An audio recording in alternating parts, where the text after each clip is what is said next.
Isometric view of a sphere. നമ്മൾ തിരിച്ചു വരും. ഐസോമെട്രിക് പ്രൊജക്ഷൻ പഠിച്ചതിന് ശേഷം ഈ സ്പിയറിൻ്റെ കാര്യം നമ്മൾ എന്ത് ചെയ്യും, ഇവിടെ ഒന്നുകൂടെ ഡിസ്കസ് ചെയ്യും. പ്രൊജക്ഷനിൽ നമ്മളെങ്ങനെയാണ് ഇതിൻ്റെ വേരിയേഷൻ വരുന്നത്. ഭയങ്കര എളുപ്പമാണ്. അപ്പോൾ സ്പിയർ എന്ന് പറഞ്ഞാൽ വലിയ പണിയൊന്നും ഇല്ലാത്ത സാധനമാണ്. ഇപ്പോൾ ഒരു സർഫസിന് മണ്ടയ്ക്കാണ്ട് ഒരു സ്പിയർ വെച്ചിരുന്നാൽ ഇങ്ങനെ ഇരിക്കും അല്ലേ. ഇപ്പോൾ സെൻറ്ററാണ് ഒരു ഗോളം. നമ്മൾ ഒരു 3D കാണാൻ വേണ്ടി ഇങ്ങനെ എന്ത് ചെയ്യാനാ കലാകാരൻ ഒരു സ്പിയർ ഉള്ള കിഴങ്ങ. ഈ സ്പിയർ നമ്മളെങ്ങനെ കാണുമെന്നുള്ളതാണ്. അപ്പോൾ പ്ലാൻ നോക്കിയാലും ഇതിൻ്റെ എലിവേഷൻ നോക്കിയാലും നമുക്ക് എന്താണ് സർക്കിളായിരിക്കും കാണാൻ പറ്റുന്നത്. അതാണ് അതിൻ്റെ ഒരു പരിപാടി. ഇപ്പോൾ ഇവിടെ നമുക്കൊരു സർഫസ്, ഒരു റേഡിയസ് 30 ഉള്ള ഒരു സ്പിയർ ഒരു സർഫസിൻ്റെ മണ്ടയ്ക്ക് ഇരിക്കുന്നു, സ്ക്വയർ പ്ലേറ്റിനകത്ത്. ആ സ്ക്വയർ പ്ലേറ്റിൻ്റെ സൈഡ് 75 മില്ലിമീറ്റർ വേണ്ട അബോട്ട്. അതിൻ്റെ നെഗ്ലിജിബിൾ തിക്നെസ് ഞാനിപ്പോൾ ഇതൊന്നും എടുക്കുന്നില്ല, സ്ക്വയർ പ്ലേറ്റ് എടുക്കുന്നു. വിത്ത് സൈഡൊന്നുമില്ല, വിത്ത് സൈഡ് നിങ്ങൾക്ക് ഇഷ്ടമുള്ള അപ്രോക്സിമേറ്റ്. അതിൻ്റെ നെഗ്ലിജിബിൾ തിക്നെസ് ഭയങ്കര കുറവാണെന്നുള്ളത്. അപ്പോൾ ഞാൻ സ്ക്വയർ പ്ലേറ്റ് ഈ സ്പിയർ ഇരിക്കാൻ പാകത്തിന് അത്രയും റേഡിയസ്, അത്രയും ഡയമീറ്ററുള്ള സ്ക്വയർ പ്ലേറ്റ് ആണെന്ന് വെച്ചു. അത് 30 മില്ലിമീറ്റർ സൈഡുള്ള ഒരു സ്ക്വയർ പ്ലേറ്റ് തന്നെ ഇതിലിരിക്കുകയാണ്. അപ്പോൾ അതിൻ്റെ മണ്ടയ്ക്ക് ഒരു സ്പിയർ വരയ്ക്കണം ഒന്നുമില്ല. സ്പിയർ എന്ന് പറഞ്ഞ സാധനം എങ്ങനെ വരയ്ക്കും എന്നുള്ള മാത്രം നിങ്ങൾ നോക്കിയാൽ മതി. കാരണം നമ്മൾ സ്ക്വയർ പ്ലേറ്റിൻ്റെ മണ്ടയ്ക്ക് ഇരിക്കുന്ന രീതിയിലൊന്നും ഞാൻ പറയുന്നില്ല ഇപ്പോൾ. കാര്യം ചുമ്മാ ആവശ്യമില്ലാതെ കൺഫ്യൂഷൻ ഉണ്ടാക്കാൻ. XY line. അപ്പോൾ സ്പിയറിൻ്റെ റേഡിയസ് എത്രയാണ്? റേഡിയസ് 30 ആണ്. അപ്പോൾ ഒബ്വിയസ്ലി നമ്മൾ 30 റേഡിയസ് ഉള്ള എന്ത് വരയ്ക്കും? ഒരു സർക്കിൾ വരയ്ക്കും. സ്പിയർ ആയതുകൊണ്ട് സർക്കിൾ ഞാൻ ഡാർക്കായിട്ട് വരയ്ക്കാം. സർക്കിൾ വരച്ചു. പിന്നെ അടുത്തത് നമുക്ക് ഈ സർക്കിളിൻ്റെ എലിവേഷൻ എന്ന് പറഞ്ഞാൽ ഇതേപോലെ തന്നെ ആയിരിക്കും. എലിവേഷൻ നമ്മളിങ്ങനെ വരയ്ക്കുന്നത്, ഇവിടെ നിന്ന് നമ്മളെന്ത് ചെയ്യും, ഇവിടെ നിന്ന് സർവസ് മുകളിലേക്ക് എടുക്കാം.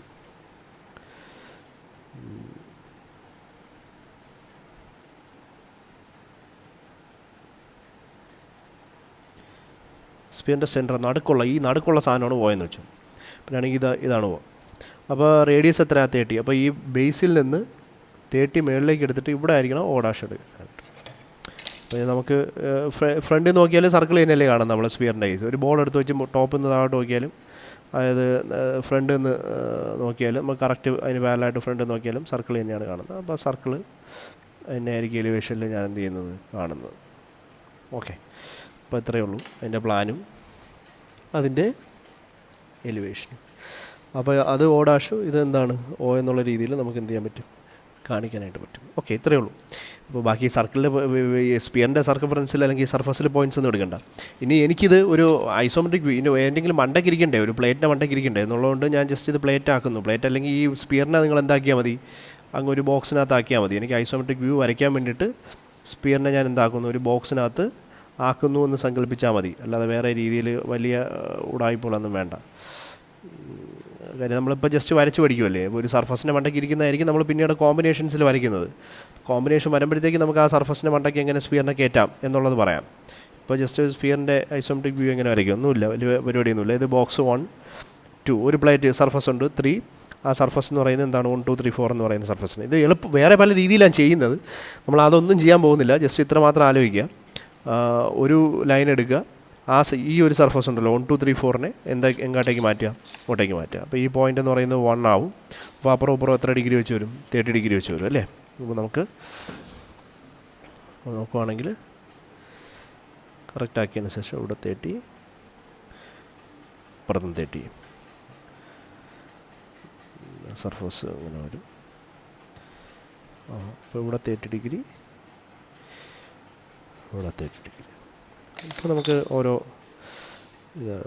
ഈ ഒരു ലെന്ത് എന്ന് പറഞ്ഞാൽ എന്തിൻ്റെ ഡയമീറ്റർ തന്നെയാണ്, നമ്മുടെ ഈ സർക്കിളിൻ്റെ ഡയമീറ്റർ തന്നെയായിരിക്കും. അപ്പോൾ ഞാൻ ഈ ബോക്സ് ഞാനത് അവിടെ എന്ത് ചെയ്യുന്നു, ക്രിയേറ്റ് ചെയ്യുന്നു.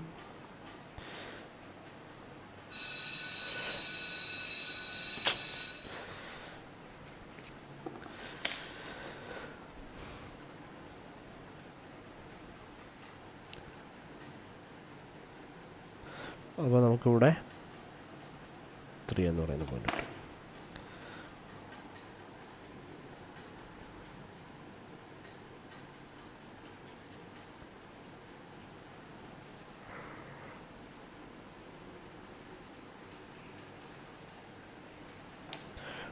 One, 2, 3, 4. ഇനി ഈ സർഫസിൻ്റെ സെൻറ്റർ കണ്ടുപിടിക്കണം. സർഫസിൻ്റെ സെൻറ്റർ കണ്ടുപിടിക്കാനായിട്ട് അതിൻ്റെ ഡയഗണൽസ് 1ഉം, അതായത് ഓപ്പോസിറ്റ് കോർണേഴ്സ് തമ്മിൽ ജോയിൻ ചെയ്താൽ മതി. ഇത് കൂടി ജോയിൻ ചെയ്തു. എന്നിട്ട് ഇതും ഇതും കൂടി ജോയിൻ ചെയ്തു. ഈ പോയിൻ്റാണ് അതിൻ്റെ സെൻറ്റർ. സർഫസിൻ്റെ സെൻറ്ററിന് ഓയിൽ നമ്മൾ കൊടുത്തില്ലല്ലോ. ഈ സെൻറ്ററിൽ നിന്ന് മുകളിലേക്ക് വെർട്ടിക്കൽ വരയ്ക്കണം.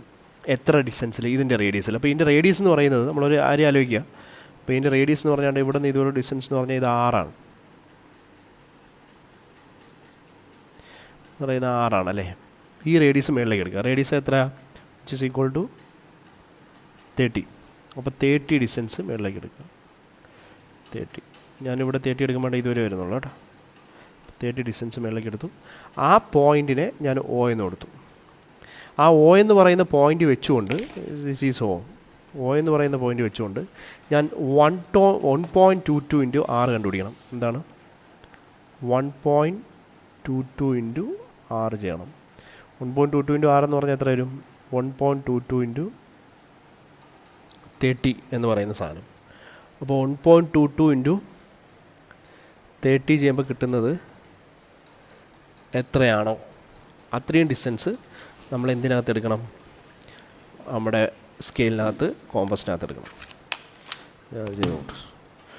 1.22 ഇൻറ്റു 30 കിട്ടുന്നത് 36.6 മില്ലിമീറ്റർ. അപ്പോൾ ഈ റേഡിയസിലാണ് ഞാനിവിടെ സർക്കിൾ വരയ്ക്കാൻ പോകുന്നത്. ആ സർക്കിൾ വരച്ച സ്ഫിയറിൻ്റെ ഐസോമെട്രിക് വ്യൂ കഴിഞ്ഞു. അപ്പോൾ എത്ര റേഡിയസ്? 36.6 റേഡിയസിൽ എന്താണ് 36 മില്ലിമീറ്റർ എന്ന് പറയുമ്പോഴത്തേക്ക് 3.6 വരും. 3.6 എടുത്തങ്ങ് വരച്ചാൽ മതി. അല്ലേ, 3.6 എടുക്കുക. ആ സെൻറ്ററിൽ വയ്ക്കുക. 3 വന്ന് മുട്ടിയെന്ന് എപ്പോൾ വരില്ല കേട്ടോ. അപ്പോൾ ആ സെൻറ്ററിൽ വയ്ക്കുക, എന്നിട്ട് ഇത് വരയ്ക്കുക. അപ്പോൾ ഇതിൽ നിങ്ങൾ മനസ്സിലാക്കേണ്ട ഒരു കാര്യം, ഈ സെൻറ്റർ മുതൽ ഇതുവരെയുള്ള റേഡിയസ് എന്ന് പറയുന്നത് എന്താണ്? റേഡിയസ് ഓഫ് ദി സർക്കിളാണ്. This is R. ഈ സെൻറ്റർ മുതൽ ഇതുവരെ ഉള്ളത് R ഈസ് ഈക്വൽ ടു 30 ആണ്. പക്ഷെ അതേസമയം ഞാനിവിടെ സർക്കിൾ വരച്ചപ്പോൾ ആ സർക്കിളിൻ്റെ എന്തോന്ന് ആ സർക്കിളിൻ്റെ റേഡിയസ് എന്ന് പറയുന്നത് 1.22 ഇൻറ്റു എന്തായിരുന്നു? 6 ആയിരുന്നു. ഇത് ഇതേപോലെ തന്നെ എഴുതി വെക്കണം. അല്ലെങ്കിൽ നോക്കുന്ന ആൾ എഴുതി നോക്കും. ഇത് എഴുതി വെച്ച് കഴിഞ്ഞാൽ അത് നോക്കിയിട്ടങ്ങ് പോകും. കാര്യം ഇപ്പോൾ ഇവിടെ നമുക്ക് ഇത്രയും റേഡിയസ് ആണെങ്കിൽ ഇവിടെ നമുക്ക് ആ റേഡിയസ് ആണ് നമുക്ക് കിട്ടിയിരിക്കുന്നത്. അതുകൊണ്ട് ഇവിടെ ഇത്രയും നമുക്ക് റേഡിയസ് ആണ് വയ്ക്കുക. അപ്പോൾ ഇവിടെ റേഡിയസ് ആയിട്ട് കിട്ടിക്കഴിഞ്ഞാൽ ഉണ്ടോ? ആരോ ശരിയായില്ല. ഇത്രയും ഡാർക്ക് ആവരുതേ. ആരോ ഒരിക്കലും ഇത്രയും ഡാർക്ക് ആവരുതേ. പിന്നെ ഞാൻ അലിമ്പാക്കിയതാണ് ഞാൻ. പെൻസിലാണ്ടോ ഇത് വെച്ച് മനസ്സിലാവും. ഇത്രയും ഡാർക്കൊക്കെ ആവും.